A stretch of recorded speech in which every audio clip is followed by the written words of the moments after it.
enfants malades, on est des fois confronté à des enfants qui présentent des fractures, des entorses ou un traumatisme départimental. Quelles sont les particularités de ces pathologies chez l'enfant? C'est ce que va nous montrer mon ami depuis de très longue date, le professeur Rufès. Le professeur Rufès, c'est un professeur de chirurgie pédiatrique, traumatologique et orthopédique de l'enfant, enseignant à la faculté de médecine de Casablanca et qui exerce actuellement à la clinique Atfal de Casablanca. Je te cède la parole. Bien à toi. Merci pour ces aimables paroles. À mon tour de remercier mes amis du bureau de la Société des pédiatres d'El Jadida pour m'avoir d'abord invité et m'associer à cette journée. J'ai toujours aimé le partage avec cette association parce qu'elle est très dynamique, parce qu'elle est rigoureuse et j'ai été impressionné par la qualité des invités qui ont animé cette matinée et qui vont encore parler cet après-midi. Pour tout ça, je vous remercie.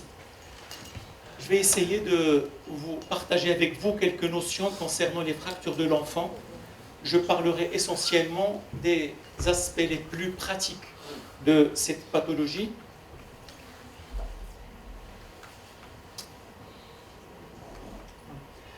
Alors, qu'est-ce qu'on peut dire des fractures de l'enfant en 2021? Ce n'est pas encore très très glorieux et vous allez le voir à travers quelques observations. Nous avons encore beaucoup de chemin à faire pour que cette prise en charge soit de bonne qualité. D'abord à travers cette première observation d'un enfant de 6 ans, de la région de Safi d'ailleurs, qui, semble-t-il à la suite d'une chute banale, a présenté une impotence fonctionnelle du membre supérieur droit avec douleur et une déformation. Malheureusement, son père n'était pas présent et c'est la grand-mère qui va prendre la décision. Elle l'emmène quand même à l'hôpital de Safi où une radiographie a été réalisée qui montre une fracture de l'avant-bras, jonction tiers supérieur, tiers moyen du radius, tiers moyen du cubitus, avec un léger déplacement au niveau du foyer radial.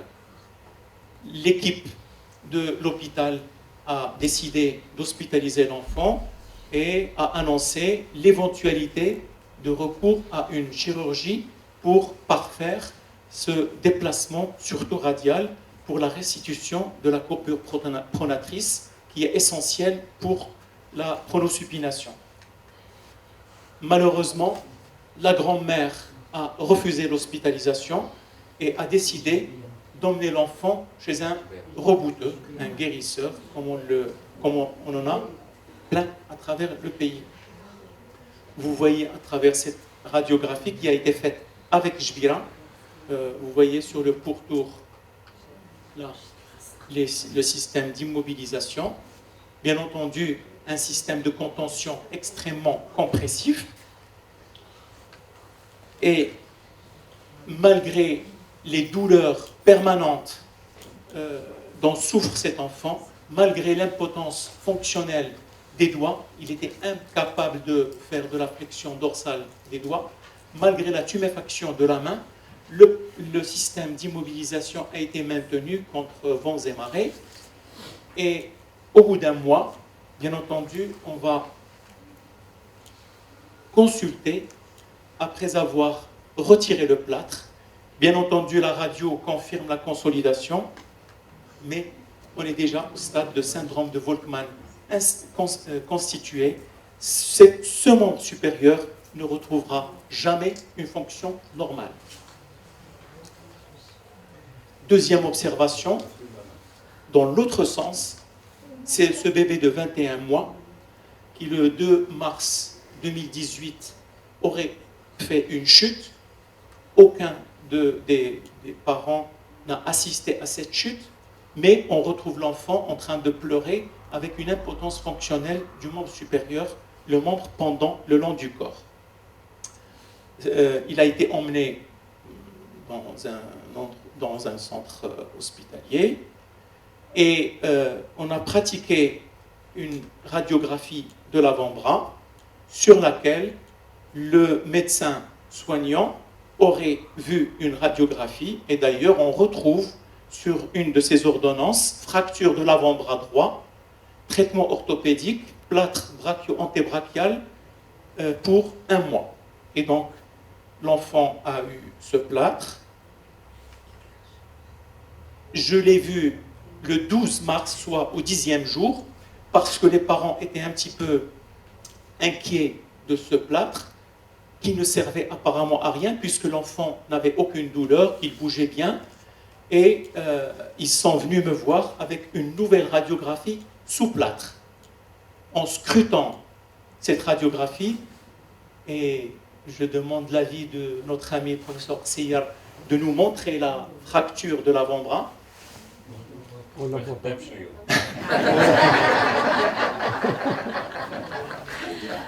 Je lis dans ses yeux qu'il n'y a aucune fracture.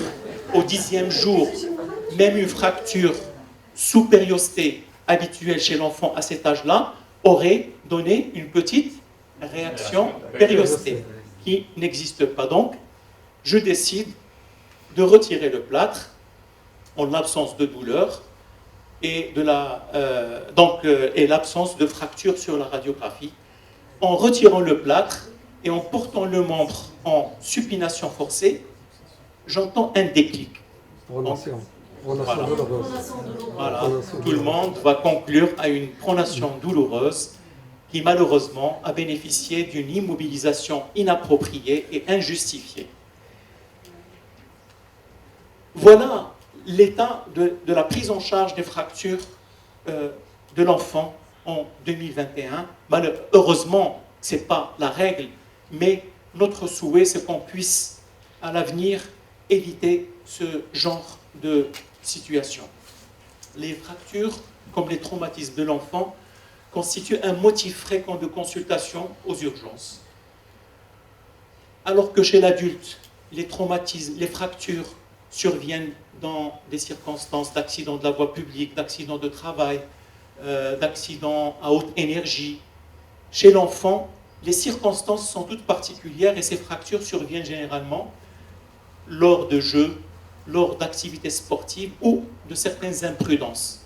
Leur diagnostic n'est pas toujours évident, comme on vient de le voir, soit parce que la fracture est méconnue et absolument négligée, soit qu'on pose le diagnostic de fracture alors qu'il n'y a pas de fracture. Et généralement, je ne jette la pierre à personne, quand les enfants sont vus par des chirurgiens orthopédistes qui ne connaissent pas l'enfant, j'ai vu à plusieurs reprises des descriptions de fractures en prenant le cartilage de croissance pour fracture. Et d'ailleurs, la gravité de ces fractures de l'enfant tient au fait que l'atteinte peut survenir ou toucher les ondes de croissance. Et cette atteinte, comme on va le voir, peut être à l'origine de lésions évolutives qui peuvent évoluer vers une véritable infirmité. Contrairement à l'adulte, les fractures de l'enfant laissent une grande place ou une place prépondérante au traitement non chirurgical. C'est lorsqu'on ne peut pas traiter orthopédiquement une fracture chez l'enfant qu'on va recourir à la chirurgie. Enfin, je rappelle le danger de cette prise en charge par les rebouteux, les guérisseurs, qui sont à l'origine de nombreuses catastrophes. Voici ce qu'est un os chez l'enfant. À votre gauche, une coupe d'un fémur de nouveau-né. Et vous constatez que presque 60% de cet os est constitué de cartilage. Ces chondroépiphyses aux deux extrémités sont constituées comme de la paraffine. Elles peuvent fondre comme neige au soleil à la moindre agression, qu'elle soit physique, par exemple un traumatisme, chimique ou bien infectieuse. Donc les épiphyses peuvent disparaître après quelques semaines par fonte purulente ou bien par destruction à cause d'une ischémie. Les zones de croissance chez l'enfant peuvent être notre allié parce que, en effet, ces zones de croissance peuvent jouer un rôle de correction relative de certains défauts de correction qui peuvent persister après une réduction orthopédique ou après une immobilisation sans réduction. C'est ce qu'on appelle la correction ostéogénique qui se fait au fur et à mesure de la croissance. À l'inverse, la lésion de ces zones de croissance, que ce soit le cartilage de croissance lui-même, la virole périchondrale ou bien le périoste, peuvent être à l'origine de lésions graves, évolutives, qui peuvent laisser, comme je le disais tout à l'heure, une véritable infirmité. Voici l'exemple d'une fracture du fémur qui a été immobilisée telle qu'elle par un plâtre. Voici la radiographie après 8 mois et après 1 an et demi, restitution anatomique parfaite. Ce sont les structures de croissance qui ont permis cette évolution. À l'inverse, un enfant de 7 ans, pour une fracture de jambe, a eu une traction par broche transtibiale qui est passée exactement dans l'épiphyse, dans le cartilage de la tuberosité tibiale antérieure. Cette destruction localisée a engendré une épiphysiodèse, c'est-à-dire un blocage de croissance, et a été responsable d'une part d'une inégalité de longueur et d'autre part d'un genu recurvatum très difficile à corriger et évolutif tout au long de la croissance.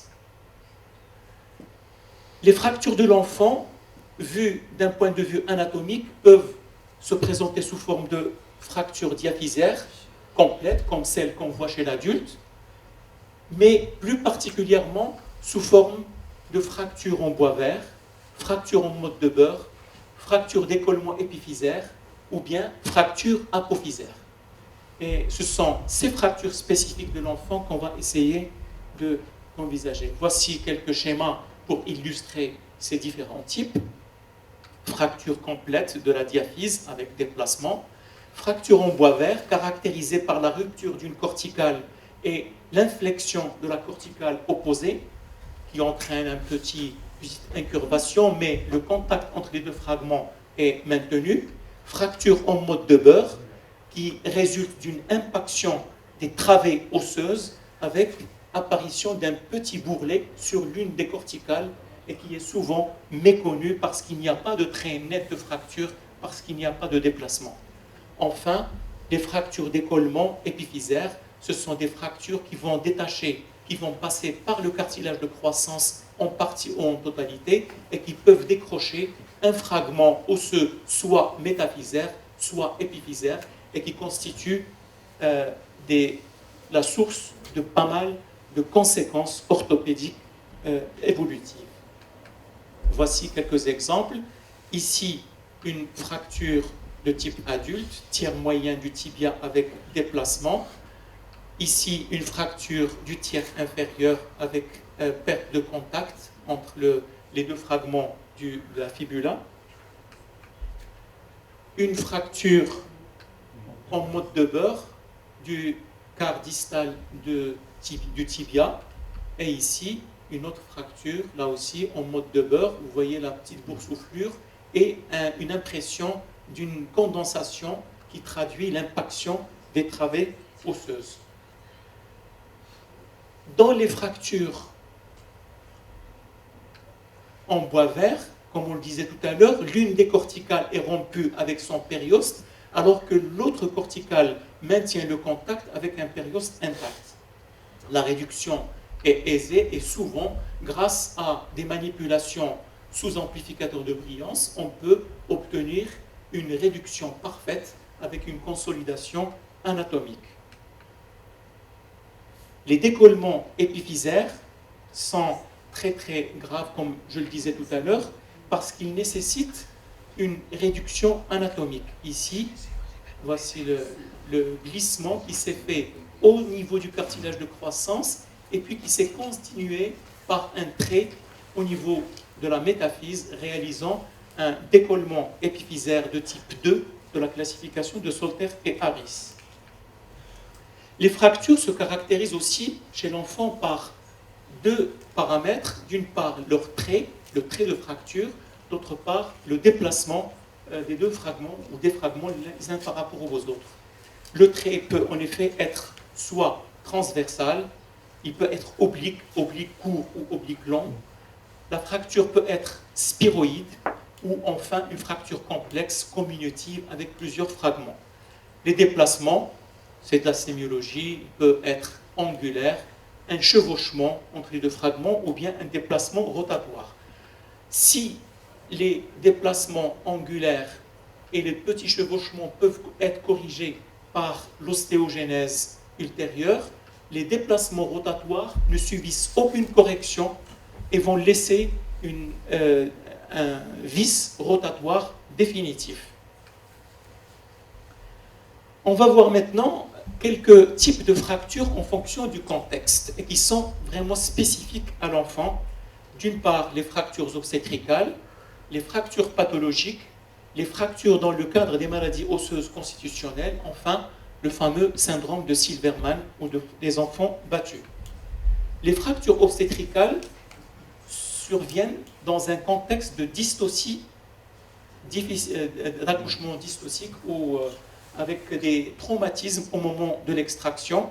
Et j'ai été agréablement surpris par l'acceptation du ministère de tutelle d'élargir les indications des césariennes parce qu'on voit, et on voit tous, des enfants avec des poids de naissance de 4,5 kg, 5 kg. J'ai vu même un enfant de 6 kg accouché par voie basse. Ça n'a jamais été un exploit. Donc, ces gros poids de naissance, bien sûr, constituent une indication à la césarienne. Et pourtant, beaucoup de gynécologues s'entêtent à faire des accouchements par voie basse.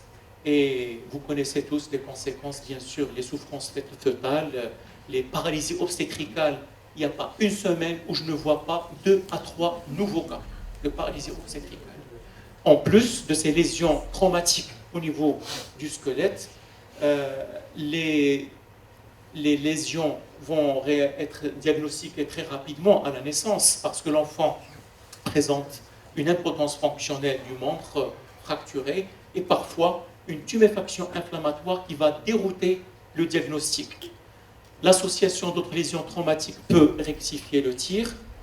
L'évolution de ces lésions est fort heureusement et souvent favorable. Ici, une fracture de clavicule qui est souvent méconnue durant les premiers jours de vie et généralement, nous recevons tous des enfants après 15 jours, 3 semaines, les parents les ramènent parce qu'ils ont une boule au niveau du creux de l'épaule. Et ce sont des fractures qui arrivent déjà consolidées, puisque la fracture de la clavicule se consolide en moyenne en 10-12 jours. Et même, quand bien même il persiste un cal hypertrophique, le remodelage va le faire disparaître au bout de 6 à 8 mois.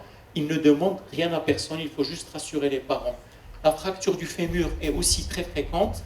Regardez ici, j'ai vu une fracture du fémur plâtrée par un collègue avec une angulation de 90 degrés. J'ai suivi cet enfant, au bout d'1 an et demi, il s'est complètement corrigé et il n'a gardé aucune séquelle. Donc il ne faut pas s'acharner sur ce type de fracture, il faut juste les immobiliser dans un but d'abord antalgique et aussi pour obtenir l'alignement le plus proche possible de la normale. Cette observation illustre un petit peu les difficultés de ces fractures néonatales dans le cadre des traumatismes obstétricaux.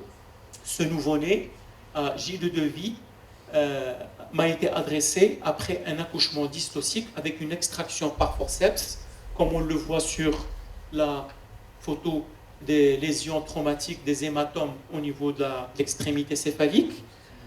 Et il m'a été adressé pour une tuméfaction luisante du genou, pour laquelle le pédiatre qui l'avait examiné en salle d'accouchement avait dit peut-être une arthrite du genou.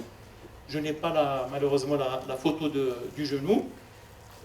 Et j'ai fait faire une radiographie. Bien entendu, on ne peut pas conclure qu'il s'agit d'une infection ou d'une fracture. En fait, en analysant de près la radiographie, on voit qu'il y a d'abord une désaxation du genou, un petit peu en valgus, et quand on regarde de près, il y a une petite écaille osseuse qui dénote un décollement épiphysaire. D'ailleurs, regardez, l'épiphyse fémorale est totalement déviée vers le dehors. Cet enfant a bénéficié d'une immobilisation plâtrée, voilà, sous plâtre. Pardon.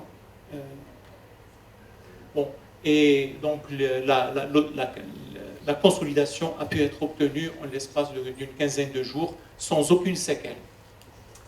Deuxième type de fracture chez l'enfant, selon le contexte, ce sont les fractures pathologiques. Ces fractures surviennent sur des tissus osseux qui sont pathologiques ou remaniés, et elles vont survenir pour des traumatismes souvent très minimes ou insignifiants. Parfois, la fracture est révélatrice de la pathologie sous-jacente, comme c'est le cas de ce kyste osseux essentiel. Vous voyez qu'il a laminé la corticale, il a fragilisé l'extrémité supérieure de l'humérus, et cet enfant, à l'occasion d'une petite chute banale, en s'appuyant sur son membre, il a entendu un déclic qui a entraîné cette fracture. Fort heureusement, ces fractures peuvent être un moyen de guérison des kystes, donc il ne faut pas s'acharner chirurgicalement d'emblée sur ces kystes, il faut les immobiliser, attendre 6 semaines, 2 mois, 3 mois. La consolidation peut survenir, et c'est en l'absence de comblement du kyste qu'on peut recourir à la chirurgie. Parmi les fragilités osseuses constitutionnelles, une pathologie est fréquente chez l'enfant, c'est l'ostéogenèse imparfaite.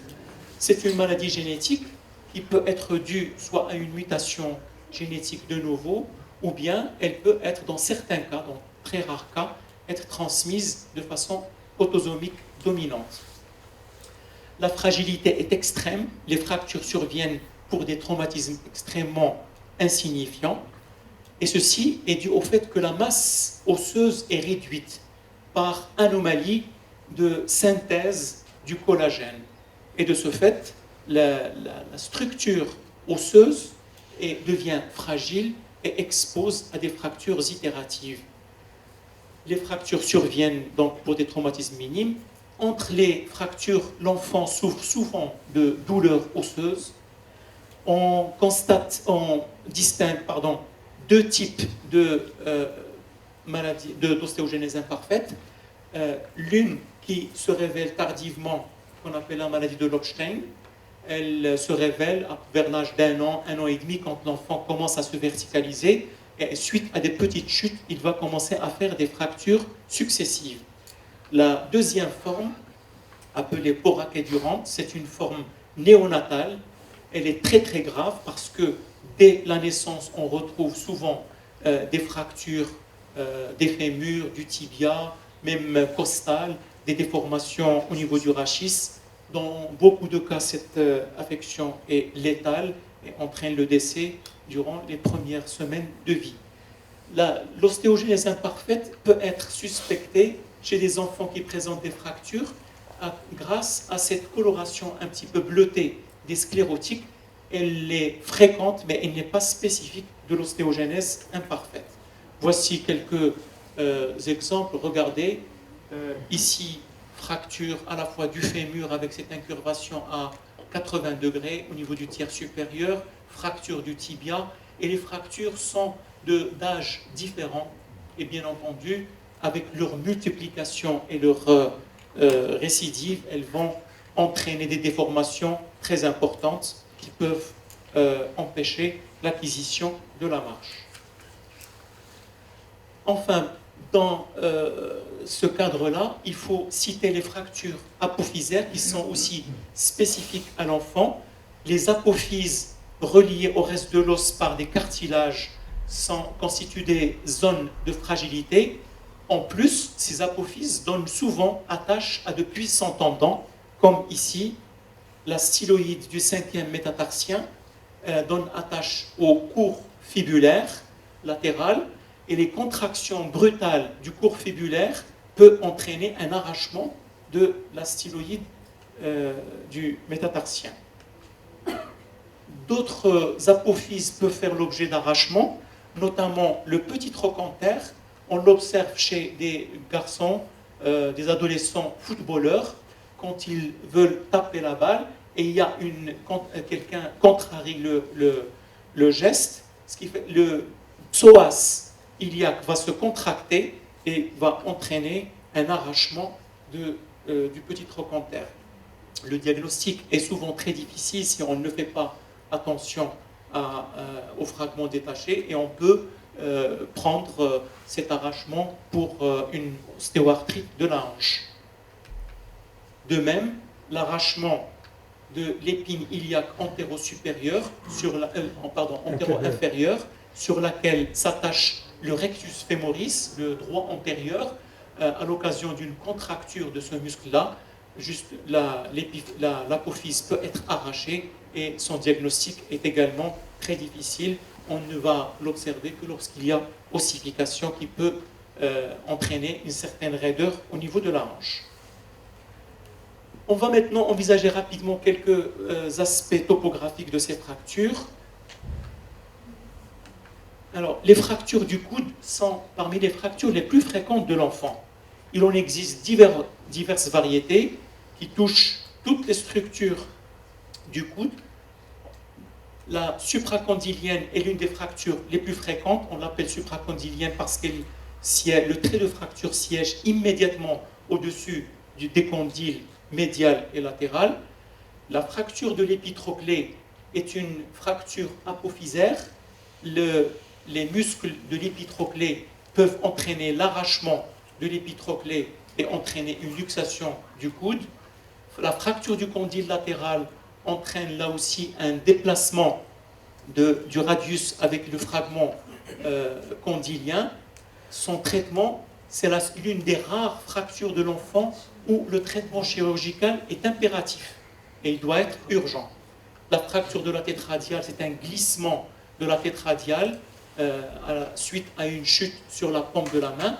Enfin, je dirais un petit mot de la fracture de Monteggia qui peut laisser des séquelles invalidantes au niveau du coude. Voici une fracture supracondylienne. Vous voyez le trait de fracture au-dessus des deux condyles et le déplacement de profil.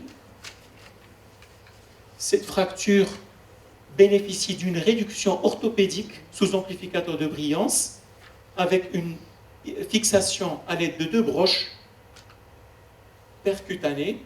On voit ici la réduction anatomique de face et de profil, une immobilisation plâtrée de 6 semaines et souvent le résultat est excellent avec une restitution anatomique et une fonction quasiment normale. Bien sûr, cette fracture, quand elle n'est pas diagnostiquée ou quand elle est mal réduite, va laisser des déformations majeures. Regardez l'épiphyse qui était là, devait être au contact de la région métaphysaire. Il n'y a pas eu de réduction et elle a consolidé. Regardez ce cal qui s'étend sur la face postérieure de l'humérus. Bien entendu, ce coude va perdre 80% de sa fonction, notamment en flexion-extension. Et la conséquence, ce sont des déviations qui souvent ont cubitus varus, très gênant de la fonction du membre supérieur et qui nécessite une correction chirurgicale. Voici dont je parlais tout à l'heure, la fracture de Monteggia, souvent méconnue, même dans certains services de chirurgie, parce que l'attention est attirée par la fracture du cubitus et on passe à côté de la luxation radiale. La fracture de Monteggia se définit par une fracture du cubitus associée à une luxation de la tête radiale. Il ne suffit pas de réduire la fracture du cubitus, mais de réduire aussi la luxation radiale, sinon la perte de la mobilité est certaine. Voici le résultat de cette fracture après réduction orthopédique et fixation par broche percutanée. Les fractures du quart inférieur du radius sont également très fréquentes. Elles surviennent lors des jeux, lors de chutes dans les escaliers. Ce sont généralement des fractures soit... Pardon.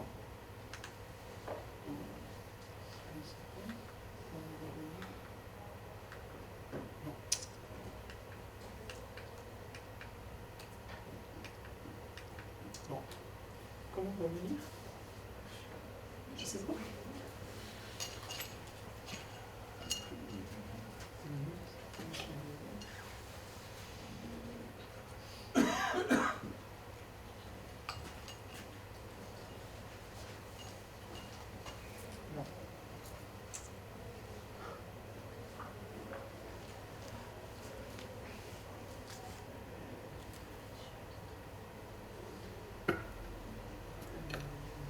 C'est passionnant, mais tu n'as que 30 minutes.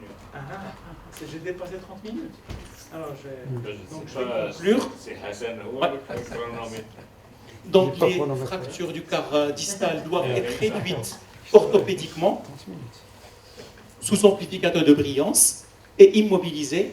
Souvent, on oublie de mettre le poignet en flexion et la fracture se déplace sous plâtre. Donc, l'immobilisation de ces fractures du quart distal du radius nécessite une immobilisation par plâtre brachiopalmaire avec poignet en flexion.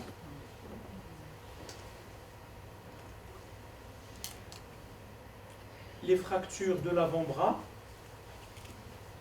lorsqu'elles sont trop déplacées, doivent bénéficier d'un embrochage centromédulaire élastique.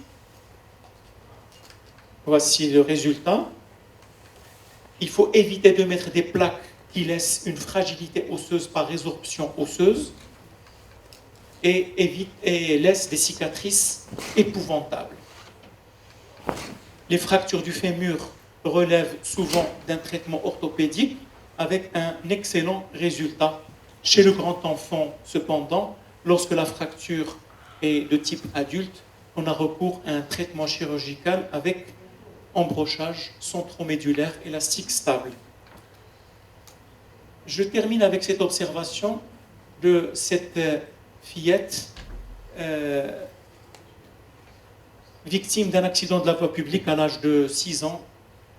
Et le bilan radiologique fait état d'une fracture du col du fémur droit et une fracture médiodiaphysaire du fémur gauche.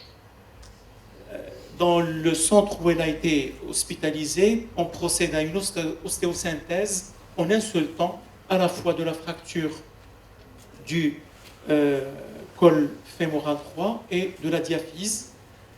Au 7e jour, elle est reprise pour un sepsis, c'est-à-dire une infection du foyer.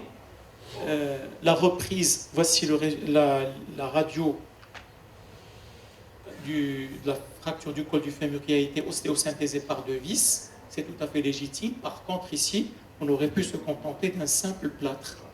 Elle a eu cette immobilisation, cette fixation par plaque vissée qui s'est compliquée d'infection. Voilà, elle ne consolide pas. C'est des traumatos d'adultes. On décide d'enlever le matériel. La fracture n'étant pas consolidée devient véritable pseudarthrose. Reprise chirurgicale 1 mois après. Après l'ablation du plâtre, on prolonge la décharge, mais sans résultat. Un autre chirurgien a remis une autre plaque à 4 vis.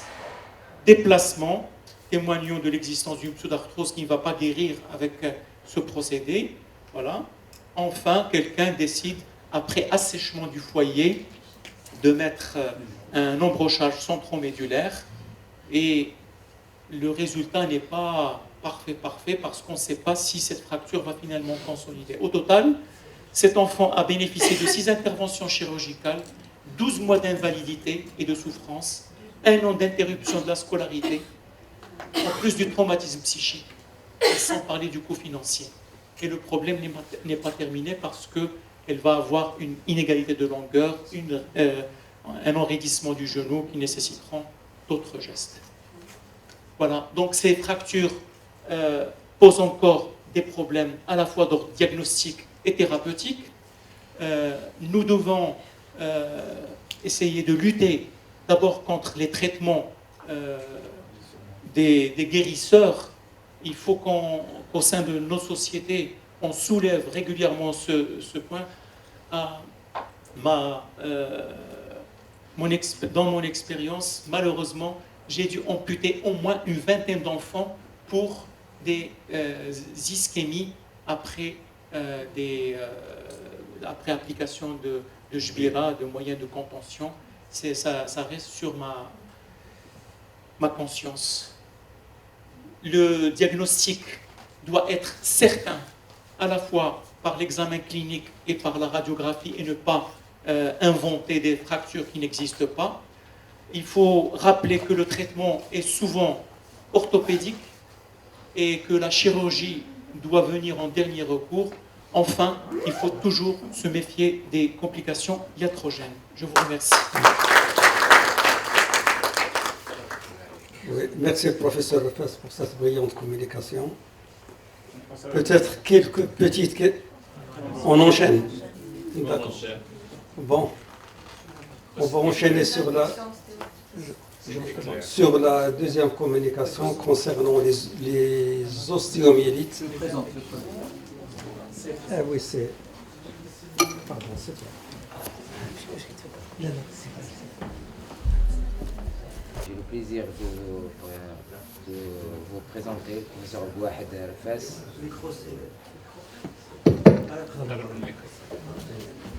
Chers professeurs, chers consoeurs, chers confrères, j'ai le plaisir de vous présenter le professeur Bouahed Refes, professeur de chirurgie pédiatrique, enseignant à la faculté de médecine de Casa, ancien directeur de l'hôpital d'enfants de Casa, l'un des premiers orthopédistes pédiatres au Maroc et membre fondateur de la première clinique pédiatrique au Maroc et en Afrique, clinique Al-Fan. Il va nous présenter un sujet très intéressant qui intéresse aussi bien les pédiatres que les chirurgiens. À vous la parole, monsieur. Merci beaucoup. Alors, je continue avec le deuxième thème, les infections ostéo-articulaires chez l'enfant. En 1980, Dr Dorrachad s'en souvient, quand l'hôpital d'enfants à Casablanca avait ouvert ses portes, au service de chirurgie, 30% de la capacité hospitalière de ce service était occupée par des infections ostéo-articulaires évolutives ou au stade de séquelles. Qu'il s'agisse d'ostéomyélite, d'arthrite, d'ostéoarthrite, de POT, de spondylodicite tuberculeuse ou d'infections osseuses, des ostéites post-opératoires ou post-traumatiques. Beaucoup de chemin a été parcouru et ces infections ont vu leur profil s'améliorer au point de vue de la prise en charge et au point de vue de leur fréquence. Alors, je rappelle que l'ostéomyélite ou l'arthrite, ce sont des infections par voie hématogène. L'os est infecté ou l'articulation est infectée par voie hématogène à l'occasion d'une bactériémie. Les infections ostéo-articulaires chez l'enfant, plus que n'importe quelle autre pathologie, constituent une véritable urgence thérapeutique. Son expression clinique est polymorphe et son profil bactériologique a subi de nombreux changements durant les 15 dernières années. En l'absence de traitement ou en cas d'un traitement inadéquat, les séquelles sont graves, invalidantes et évolutives. J'introduis le sujet avec cette observation de cet enfant de 10 ans, suite à une chute, apparemment à l'âge de 7 ans et demi. Il avait présenté un gros genou douloureux avec fièvre. Il a été étiqueté fracture du genou et immobilisé par plâtre, et il aurait eu un traitement médical non précisé. La guérison aurait été obtenue au bout de 3 mois et quelques temps après, il est arrivé en consultation avec cette radiographie. Il présente une boiterie, une inégalité de longueur. Vous voyez ici le bassin incliné. La différence est de l'ordre de 5 cm. avec un génuvalgum, le tibia qui dévie vers le dehors. L'exploration de ce genou par IRM. Tu veux parler, Sersia? Pardon? Tu veux parler? Non. Non, allez, chaud. Là, les clichés paraissent trop blancs. Je ne sais pas ce que c'est. C'est la projection. Viens voir ici, Projection. elles sont magnifiques. Ouais. C'est des clichés de l'hôpital d'enfants. L'hôpital d'enfants. L'hôpital d'enfants, moi, je suis plus à l'hôpital Alors, d'enfants. dis-nous, c'est quoi ça? 2020, c'est 2000, ça c'est des séquelles, 2003. Les gamins, quand j'ai un scanner de Alors, c'est, Alors, ça, pardon, c'est une- excusez-moi. Cette IRM, voilà. ce scanner. Non, C'est scanner. ce scanner, scanner. c'est un scanner, oui, oui. Et Le pas scanner Les lésions montre, de la fille. voilà, exactement. Vous Lésions pouvez du le voir cartilage ici. de Voilà le conjugaison. cartilage de croissance normal. Et ici, il a disparu. Et Ouais. il y a un pont osseux entre l'épiphyse et la métaphyse qu'on appelle, on le voit ici en coupe. C'est le pont osseux, scléreux. C'est un pont d'épiphysiodèse. Il y a un blocage de croissance sur le versant externe du cartilage de croissance. Et de ce fait, le condyle interne continue à grandir et il entraîne une déviation avec un raccourcissement associé. Oui. Alors, bien entendu, on conclut à une ostéoarthrite du genou compliquée d'une épiphysiodèse partielle du cartilage de croissance fémorale distale, avec déviation axiale en génuvalgum et inégalité de longueur des membres inférieurs. On décide donc de faire un programme de correction orthopédique des épiphysiodèses. Voilà. Donc, on coupe le fémur pour réaxer. On excise le pont d'épiphysiodèse, on met à sa place un bout de ciment chirurgical pour empêcher que l'os ne se reconstitue à ce niveau-là et on fixe avec des broches, voilà, de face et de profil. La consolidation est obtenue et on réalise de l'autre côté, sur le fémur contralatéral, une épiphysiodèse pour bloquer la croissance du fémur contralatéral de sorte à ce qu'on obtienne l'égalisation en fin de croissance. Voilà la consolidation finale. On finit par retirer les broches et voilà le résultat. Regardez ce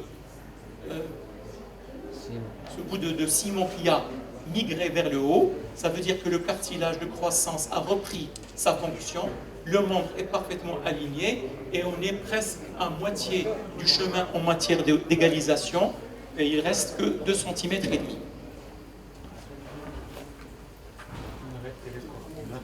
La commande du dialogue fini. La commande. Que s'est-il passé donc? À partir d'un foyer périphérique, comme on le voit souvent chez les enfants, soit des infections cutanées, un panari ou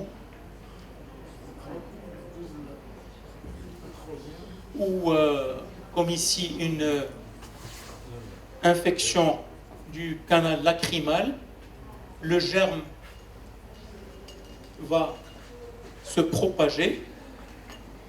De même, chez le nouveau-né et surtout chez le prématuré hospitalisé en néonatologie, la multiplicité de points d'abord vasculaires, cathéter ombilical, cathéter au niveau des membres, constituent des portes d'entrée éventuelles des germes. La couleur est partie. Hein? La couleur est partie. C'est ici. Sabotage. J'ai fait tout foirer. je voulais bien faire parce que les clichés, franchement, on n'a pas profité.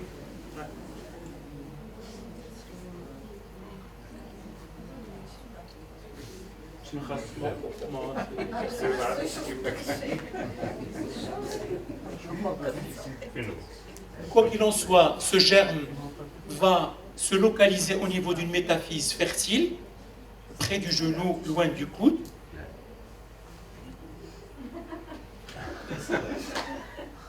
Ça, c'est le faux frère.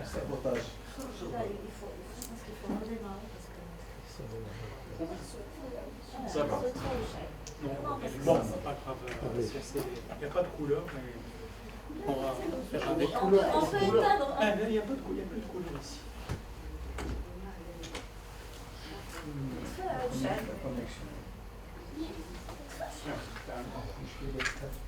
Métaphysaire. Deuxièmement, une suppuration sous forme de micro-abcès qui vont confluer les uns avec les autres et aboutir à un véritable abcès métaphysaire qui cherche à une issue, et à travers les canaux de Havers, il va diffuser à travers la corticale et soulever le périoste, réalisant ce qu'on appelle un abcès sous-périosté. Lorsque la diffusion se fait à travers le cartilage de croissance, le germe peut arriver au niveau de l'articulation et réaliser une arthrite ou une ostéoarthrite. Cette zone privée de vascularisation parce que les artères sont thrombosées, privée de la vascularisation périostée parce que celui-ci est décollé, la partie adjacente de l'os va être en ischémie et va finir par se nécroser et se détacher complètement. Voilà ici le stade ultime avec thrombose de toutes les veines et les artères, et l'os va être séquestré comme on le voit ici. Et voilà ce qu'on voit d'habitude, un abcès sous-périosté avec une peau luisante, tendue, rouge, chaude, et au bout de quelques temps, l'os séquestré va essayer d'être éliminé spontanément, et on voit ici la saillie du séquestre dans une arthrite septique. La destruction épiphysométaphysaire va détacher complètement la calotte céphalique. Regardez ici comment elle est rongée par l'infection, et le cartilage est vidé de sa substance, et complètement, lorsqu'on intervient pour drainer ces ostéoarthrites, on peut retrouver cette calotte céphalique totalement libre dans la cavité articulaire. Éviter ces complications, c'est donc insister sur la nécessité d'un diagnostic précoce. L'ostéomyélite ou l'arthrite sont des infections aiguës, parfois même suraiguës. C'est au bout de quelques minutes, quelques heures, que va se déclencher une douleur brutale de type fracture, et c'est pour cela que souvent on prend le début d'une ostéomyélite pour une fracture. Le syndrome infectieux, par contre, est souvent présent, et il ne faut pas le négliger. La douleur entraîne une impotence fonctionnelle totale. Chez le nouveau-né ou le petit nourrisson, il y a une asymétrie de gesticulation qu'on appelle aspect de pseudo-paralysie. Lorsqu'on examine, il existe une douleur métaphysaire localisée ou une douleur à la mobilisation articulaire. Voilà l'aspect chez le petit, chez le nouveau-né ou le nourrisson. Le membre est inerte, alors que l'enfant, quand on le soutient sous les aisselles, il gigote avec les membres inférieurs. Chez le grand enfant, la mise en position verticale est impossible du fait des rétractions, des contractures musculaires et des douleurs au niveau des articulations.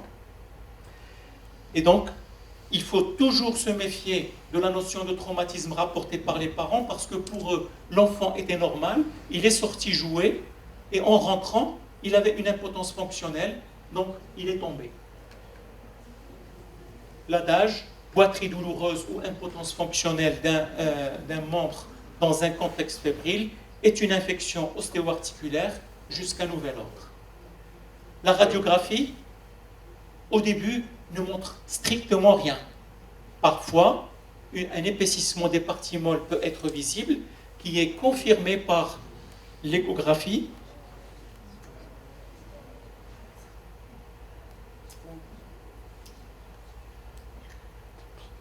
Je n'ai rien fait. Bon. Ah, si.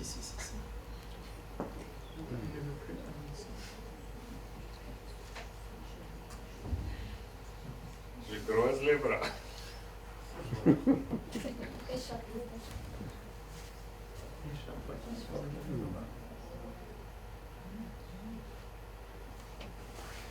La radiographie, donc, au début ne montre rien. L'échographie peut montrer un œdème des parties molles. Lorsqu'il y a un abcès sous périostée, l'échographie va montrer une collection liquidienne au contact de la corticale. L'IRM, de plus en plus, est un examen clé parce qu'elle peut montrer les signes, l'œdème métaphysaire avant qu'il y ait absédation.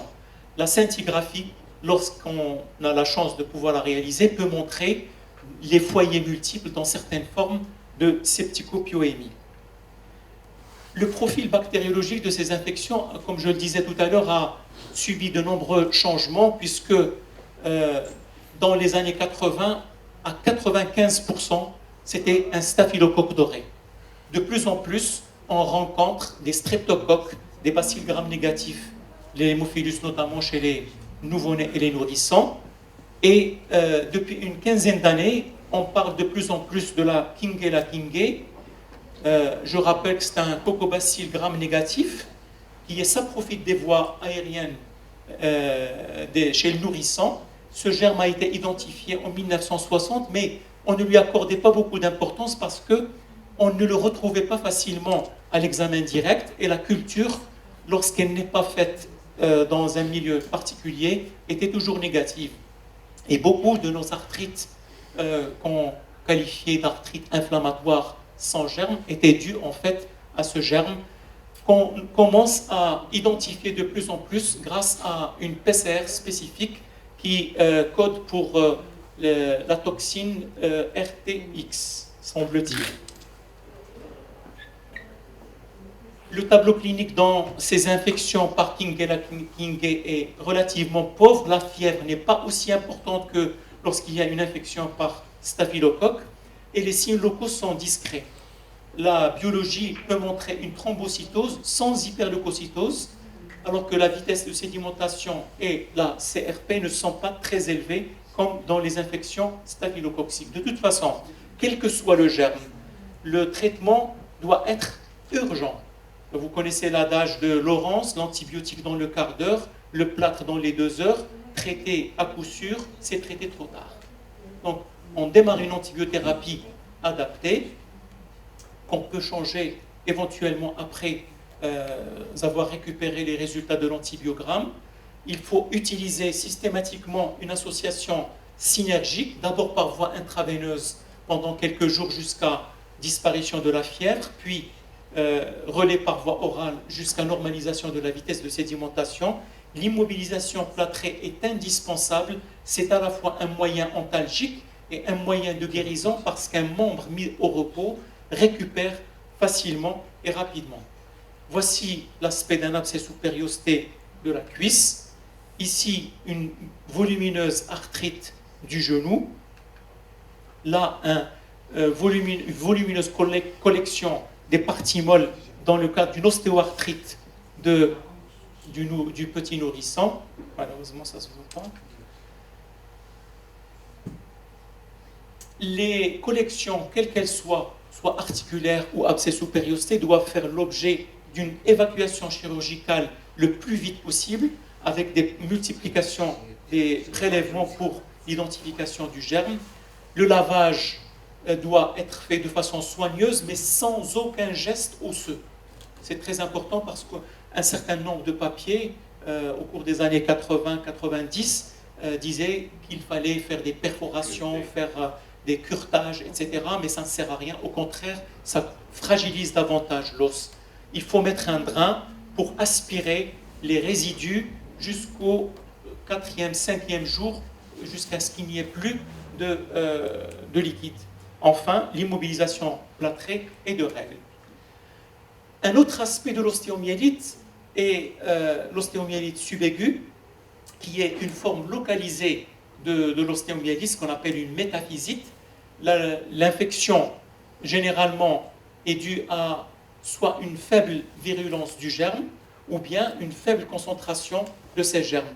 Ou à l'inverse, lorsque l'enfant a des défenses immunitaires de très bonne qualité, le germe se localise au niveau de la métaphyse, mais grâce à ses défenses immunitaires, ne peut pas diffuser ni au niveau de l'os, ni au niveau du corps. Le diagnostic est souvent difficile parce que ces ostéomyélites subaiguës ne s'accompagnent pas de signes généraux d'infection, avec des douleurs intermittentes de type inflammatoire. La fièvre est inconstante, voire absente. Et par contre, l'aspect radiologique est évocateur, soit sous forme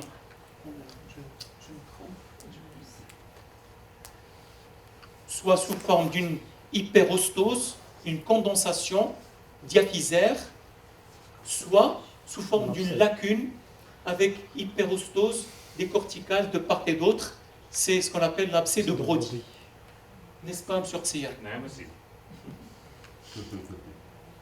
Le traitement de l'ostéomyélite subaiguë relève bien entendu d'une antibiothérapie avec immobilisation.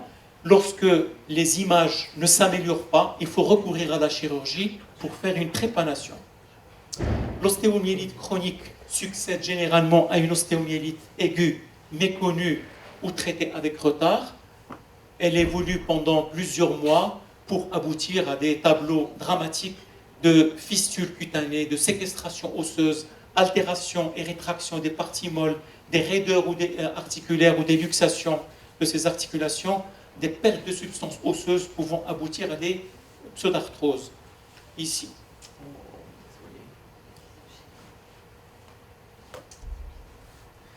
Ici, une luxation de hanche septique avec séquestration du tiers supérieur du fémur et probablement la tête complètement nécrosée, dévascularisée.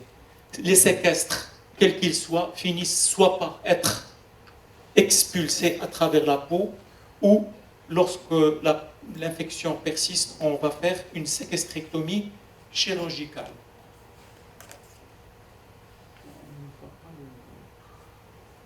Le séquestre. Voici le séquestre une fois retiré ou éliminé. C'est pratiquement un tiers ou la moitié d'une diaphyse qui va partir, laissant la place à un vide qui va aboutir inéluctablement à une pseudarthrose qu'il va falloir corriger, comme c'est le cas ici, pseudarthrose de la jambe avec cette incurvation. On va mettre des mois et des mois avec une chirurgie très élaborée pour réaxer, consolider et assécher ces foyers. De temps en temps, on obtient des résultats très satisfaisants, comme c'est le cas ici, mais c'est souvent le constat d'une des séquelles assez invalidantes. Parfois, les obstructions vasculaires, comme cette thrombose de l'artère fémorale superficielle, on ne voit ici que l'artère fémorale profonde qui vascularise le fémur. La superficielle est totalement thrombosée. Elle va aboutir à une ischémie aiguë du membre inférieur qui va nous amener à faire une amputation au niveau du genou. Comme vous le constatez, on n'est pas encore sorti de l'auberge, mais fort heureusement, la fréquence de ces infections a nettement régressé grâce à l'amélioration du niveau d'hygiène, grâce à la sensibilisation des intervenants dans la santé et surtout de nos collègues pédiatres qui sont sensibles à ce type de pathologie. L'amélioration du pronostic également a été un élément essentiel à constater puisque les séquelles sont de moins en moins invalidantes. Par contre, la gravité persiste encore chez les nouveau-nés et les nourrissants quand ils sont hospitalisés pendant longtemps et qui vont avoir des infections iatrogènes.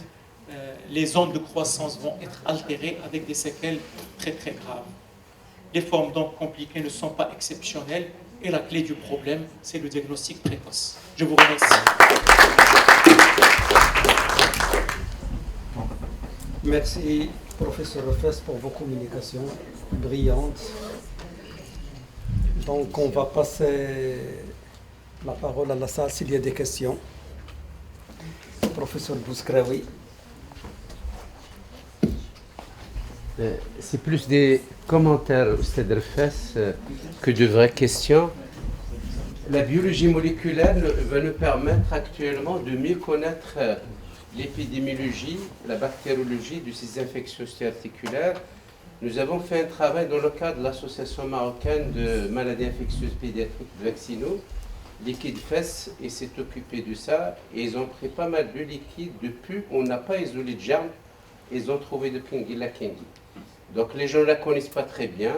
On parle beaucoup ces dernières années.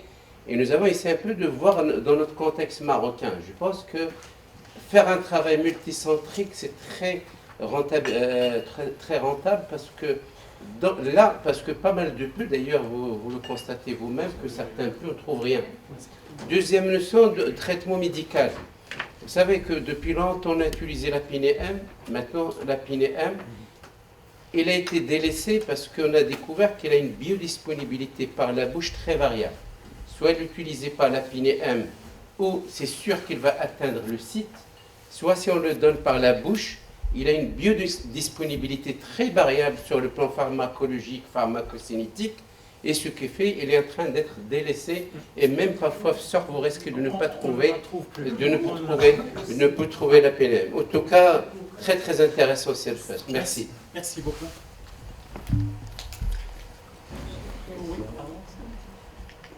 Merci, M. Fess. Alors, une petite question. Quelles sont les fractures du coude ou les fractures en général où on doit faire de la kiné après, chez l'enfant? Est-ce qu'il y a des différences d'âge? On sait que l'enfant est très mobile, etc. En général, on ne prescrit pas de kiné, mais est-ce qu'il y a des fractures particulières pour lesquelles il faut prescrire de la kiné? Et un petit commentaire concernant les ostéoarthrites du nouveau-né. La multiplication des dextrostiques est l'un des facteurs les plus graves et les plus incriminés dans les ostéoarthrites de hanches des bébés, parce qu'on en fait 3-4 minimum par jour quand ils sont habités. Et donc, il faut faire attention. Il faut que ce soit un geste vraiment où l'asepsie doit être rigoureuse pour n'importe quel geste quand on manipule un nouveau-né. Merci. Pour les fractures, j'ai l'habitude personnellement de ne pas faire de kinésithérapie pour des fractures habituelles. Pour le coude, l'unanimité à travers le monde est faite autour de pas de kinésithérapie parce que ça entraîne des saignements périarticulaires du coude. C'est une articulation extrêmement fragile et elle peut aboutir à un enraidissement. Les autres fractures, bon, chez le grand enfant, oui, on peut, comme chez l'adulte, faire quelques séances de kinésithérapie pour assouplir les articulations qui ont été malmenées soit par la chirurgie ou bien par l'immobilisation. Mais en dehors de ça, la kinésithérapie joue un très petit rôle dans la prise en charge des fractures de l'enfant. Et je suis tout à fait d'accord avec vous. De toute façon, il n'y a pas que le dextrostix, il y a toutes les manipulations qui sont nécessaires malheureusement chez un nouveau-né ou un prématuré en élevage. Ces gestes comportent un risque, quoi qu'on fasse. Mais en multipliant les mesures d'hygiène, les précautions, on peut réduire énormément cette pathologie. Je pense que sur des diaphyses, parfois les parents s'inquiètent, ils voient une ambulation incroyable et ils se posent des problèmes, ils se posent des questions. Et il faut les rassurer. L'enfant remodèle vraiment avec le temps, ça devient vraiment une restitution ad intégram incroyable.